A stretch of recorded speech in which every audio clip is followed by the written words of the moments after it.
Bangladesh China থেকে অতি সম্প্রতি কতগুলো ট্যাঙ্ক আমদানি করছে। এই ট্যাঙ্কগুলোর নাম হলো কি VT-5। VT-5 এই ট্যাঙ্কগুলো বাংলাদেশ আমদানি করছে। এখন প্রশ্ন হচ্ছে এই ট্যাঙ্কগুলো আসলে কতটা কার্যকরী এবং এগুলো আসলেই যুদ্ধক্ষেত্রে কতটা পারঙ্গম সেটা। আমাদের কিন্তু এই যে চায়নার মাল সম্পর্কে খুব একটা নেতিবাচক ধারণা আছে। সেটা হলো যে এটা খুব বেশি পারঙ্গম না, সময়কালে এগুলা অকার্যকর হয়ে পড়ে এরকম।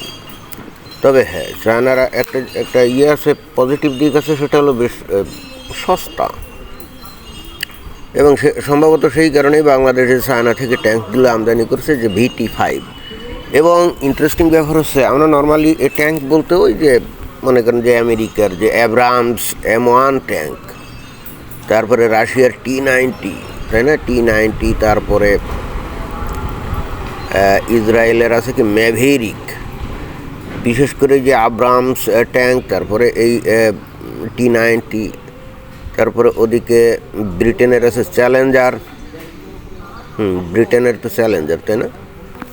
ভারত মনে হয় যে অর্জুন বলে ট্যাঙ্ক উৎপাদন করে, যদিও তারা ব্যাপকভাবে ওই রাশিয়া থেকে আগে ট্যাঙ্ক আনতো, এখন আনে কিনা কে জানে।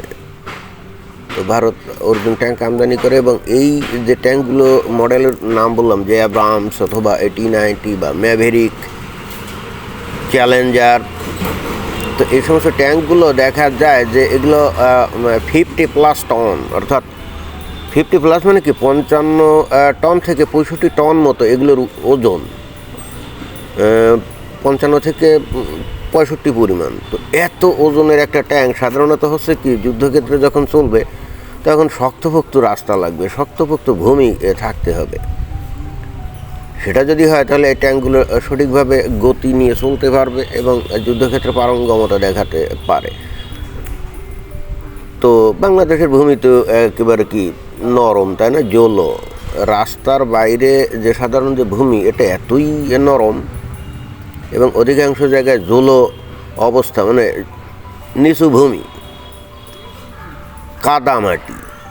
এখন যুদ্ধ করতে গেলে যে একেবারে মানে শুকনা ফকফকা সাদা শক্ত কঠিন ভূমি পাবে তা তো না, তাকে তো মাঠে ঘাটে যেখানে সেখানে বনে জঙ্গলে চলতে হবে। তো ওই দিক দিয়ে হিসাব করলে বাংলাদেশের ভূমি, এই সমস্ত যত উন্নত ট্যাঙ্কের নাম আমরা শুনি না, যে অ্যাব্রামস অথবা T-90 অথবা চ্যালেঞ্জার, এই ট্যাঙ্কগুলো বাংলাদেশের জন্য কিন্তু আদৌ উপযোগী না, কারণ এগুলো কাজই করতে পারবে না, মাটিতে বসে যাবে।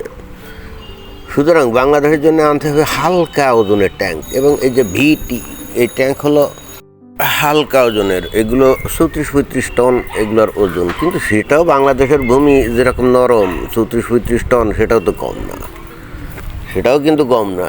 অর্থাৎ এই ধরনের ট্যাঙ্ক আমাদের বাংলাদেশের ওই যে এই যে সমস্ত ভূমি আছে, মাঠ আছে বা নিচু ভূমি আছে, সেখান দিয়ে চলতে গেলে এও আটকে যাবে।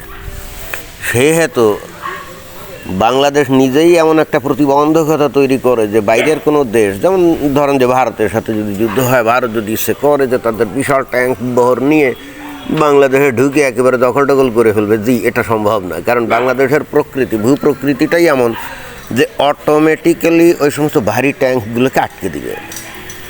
আর ওই রাস্তা দিয়ে চলতে গেলে সেখানে তো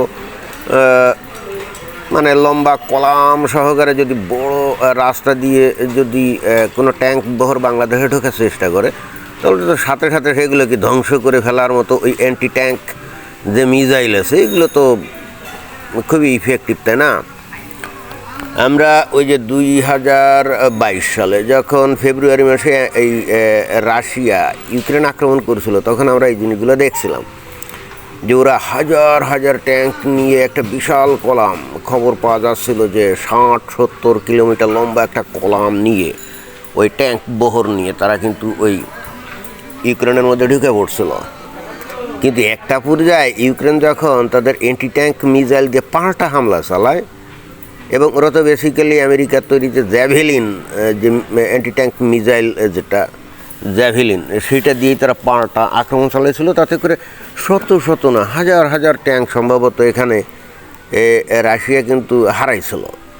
একেবারে টার্গেট প্র্যাকটিস করার মতো প্র্যাকটিস করে ইউক্রেনীয় সেনারা কিন্তু গুলি দিয়ে ফেলছিল। এবং এরপরে আমরা দেখলাম যে রাশিয়া তার পলিসি চেঞ্জ করে এবং তারপর থেকেই তারা বস্তুত ওই যে মিসাইল, ওই যে ক্রুজ মিসাইল বা ওই ড্রোন, তারপরে অন্যান্য মিসাইল বা বোমা, এগুলোর ব্যবহার শুরু করে ব্যাপকভাবে। কারণ এই ট্যাঙ্ক দিয়ে আসলে কাজ সুবিধা হচ্ছিল না, ট্যাঙ্ক দিয়ে সুবিধা হচ্ছিল না। যে ভারত দেখলাম যে এইবার ওই অস্ত্রপাতি কিনবে থেকে আমেরিকা থেকে, তার মধ্যে অন্যতম হচ্ছে ভারত কিন্তু আমেরিকা থেকে এই জ্যাভেলিন, এই অ্যান্টি ট্যাঙ্ক মিসাইল সিস্টেম তারা কিনবে। এতদিন তারা ব্যবহার করতো যে রাশিয়ার যে কর্নেটও যথেষ্ট পারঙ্গম, কিন্তু তারপরেও তারা ওই যে ওই আমেরিকা থেকে যে জ্যাভেলিন আনবে। এখন বাংলাদেশের কাছে কোন ধরনের অ্যান্টি ট্যাঙ্ক মিসাইল সিস্টেম আছে আমি তো জানি না, মানে কর্নেট থাকতে পারে, কারণ আগে তো রাশিয়া থেকে এগুলো কিনতো। আবার এই যে চায়না থেকে কী সিস্টেম আনবে বা আনা আছে আমরা জানি না। তবে বাংলাদেশ আমেরিকা থেকে যদি অস্ত্রপাতি কেনে, এই যে ডক্টর মোহাম্মদ ইউনূস একেবারে লাস্ট মোমেন্টে এসে কতগুলো চুক্তি করলো না আমেরিকার সাথে, অন্তর্বর্তীকালীন সরকার যদিও করে গেছে, এখন এই যে তারেক রহমান ক্ষমতা আসছে, ইচ্ছা করলেই কিন্তু এই চুক্তি বাতিল করে দিবে। এই দুঃসাহস কিন্তু দেখাতে পারবে না, কারণ তাহলে আমেরিকা তো ওই যে হুমকি ধামকি দিবে, কি স্যাংশন দিবে, ট্যারিফ বসাবে, আমেরিকার মার্কেটে বাংলাদেশে পণ্য ঢুকতে দিবে না, ইত্যাদি বিভিন্ন ধরনের আছে না, ব্ল্যাকমেইল করার অনেক সুযোগ তো আছে, তাই না? অর্থাৎ এই হেতু কিছু অস্ত্রপাতি তো তাদের কাছ থেকে মনে হয় যে কিনতে হবে, বাট আমেরিকার এই অস্ত্রপাতির দাম এত বেশি যে বাংলাদেশ আসলে অ্যাফোর্ড করতে পারে না।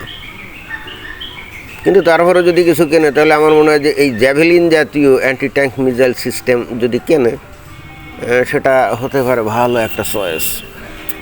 আর আমেরিকার যে ট্যাঙ্ক অ্যাব্রাহাম M1 ট্যাঙ্ক, এগুলি এত দামি, একটার দাম সম্ভবত $10 মিলিয়ন বেশি, 10 মিলিয়ন মানে $1 কোটি।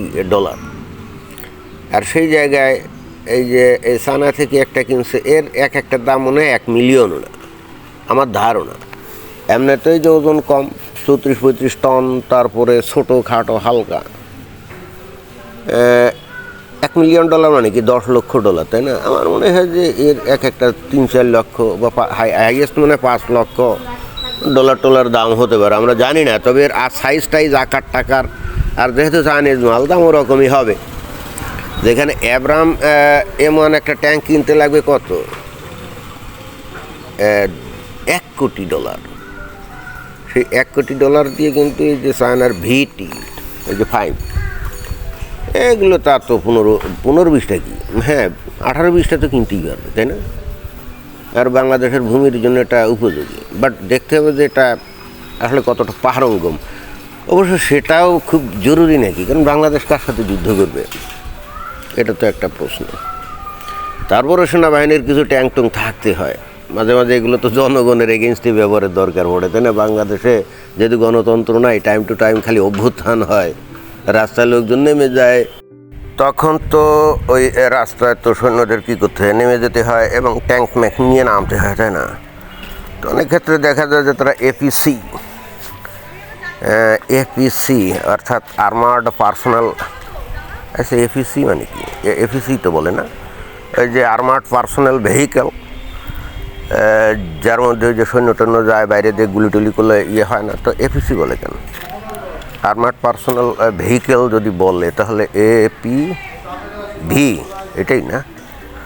দেখবে এই হালকা ট্যাঙ্ক ম্যাক, অতপর আমরা দেখব যে এগুলো বস্তুত রণক্ষেত্রে, মানে কারোর সাথে যুদ্ধ না, ওই রাস্তাঘাটে মিছিল টিছিল হলে, উত্তেজিত জনতা নেমে গেলে তখন এই ট্যাঙ্কগুলো নামবে। আর সেখানে পাবলিকের হাতে যাই হোক গুলি বন্দুক হয়তো 2-1টা থাকতেও পারে, অ্যান্টি ট্যাঙ্ক মিসাইল তো আর নাই, তাই না? আচ্ছা, বাংলাদেশের উত্তেজিত তৌহিদি জনতা, এদেরকে ঠান্ডা করার কাজে এটা খুবই কার্যকর হতে পারে। তো এটাই ছিল বক্তব্য, ধন্যবাদ।